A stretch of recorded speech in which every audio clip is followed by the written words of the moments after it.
Glenmore Mansion is a hidden treasure that sits atop a picturesque hill in Jefferson City, Tennessee. Built by John Roper Branner in 1868, it is one of the Southeast's best examples of a Second Empire architecture still standing today.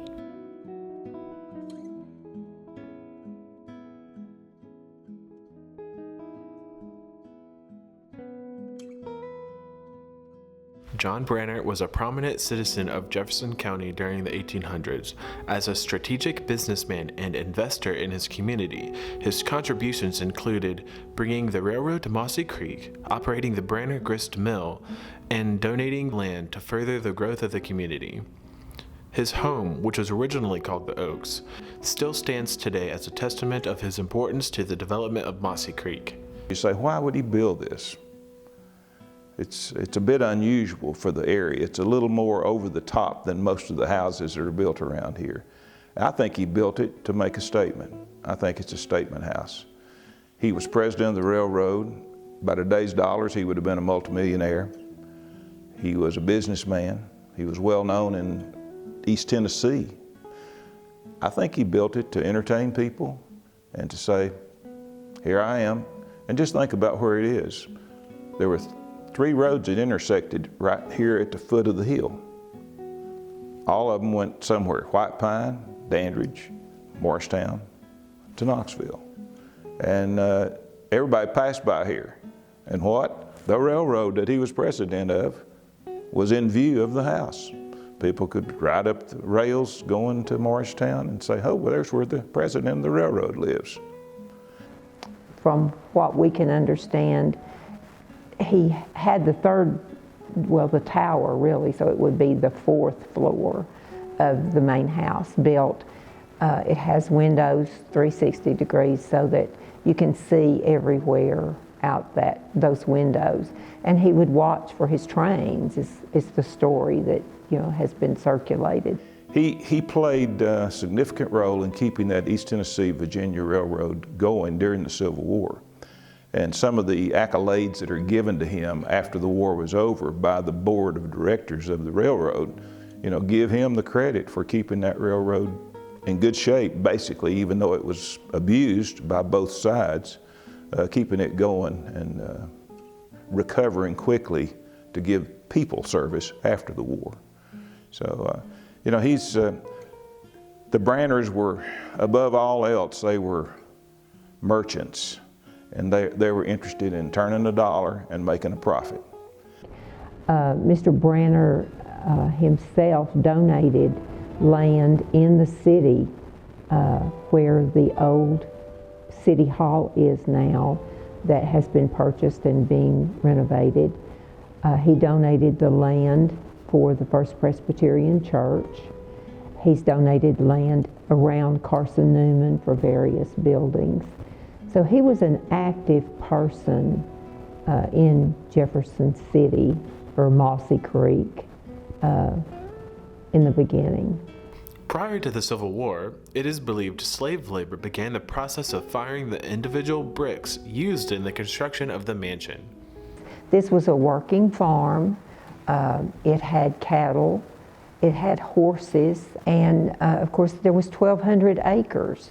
So there could very well have been slaves on the property originally, but not after this house was built, because it was after the Civil War.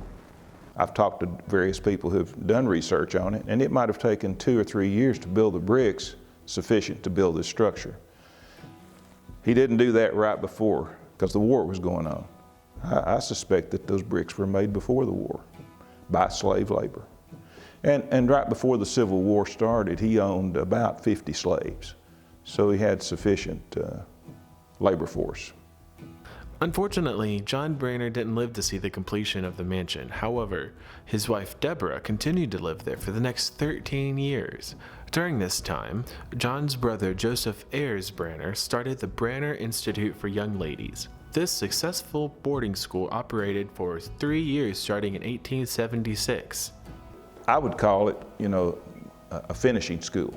It was a place a young woman would go to learn about the arts, to learn a little bit about music, to learn a little bit about communication and writing and those kinds of things.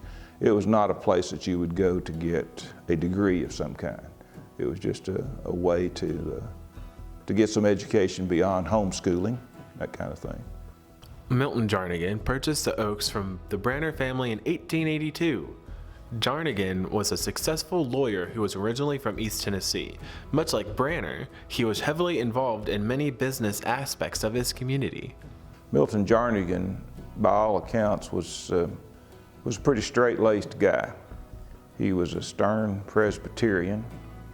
He gets involved and invests in the community in terms of the banks, the woolen mill, and other enterprises. So he continues to make money while he's living here at Glenmore. Although the mansion was referred to as the Oaks, the Jarnigan family decided to give the mansion a more personal touch by naming it Glenmore.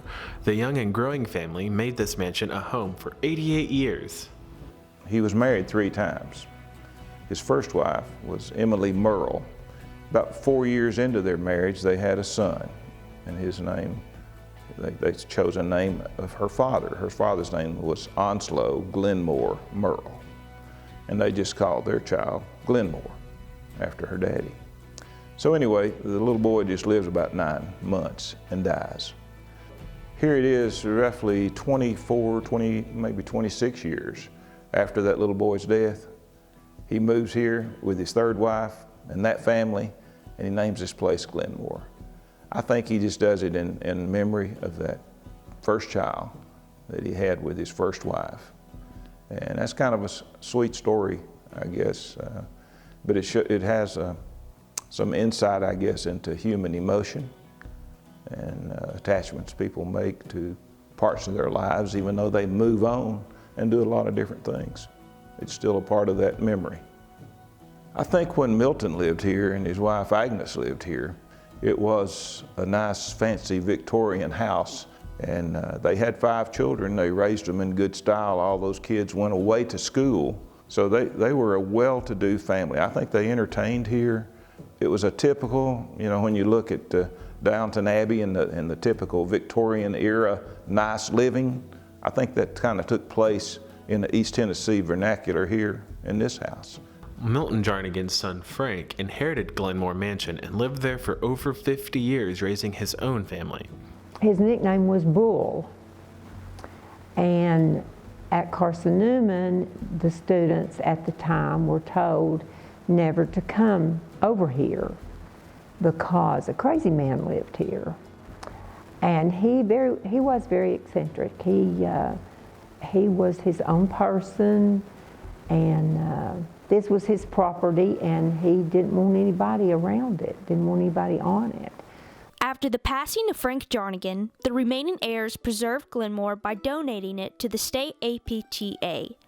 Glenmore opened its doors to the public as a house museum in the summer of 1972. They tried to sell the house, and of course, they had no one really interested.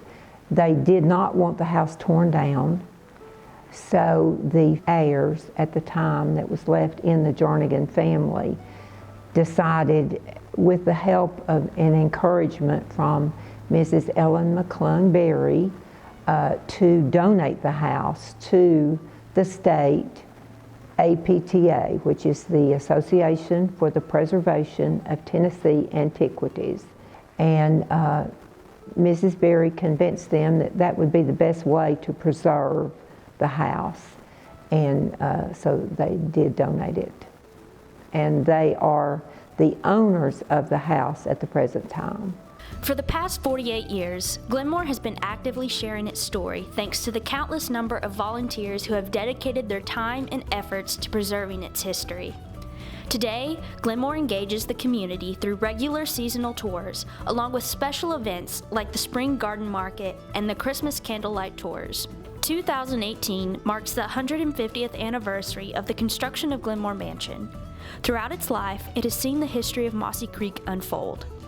Whereas the town itself has changed, its people, its buildings, its character, its name, Glenmore has remained a consistent landmark and representation of the original town of Mossy Creek, Tennessee.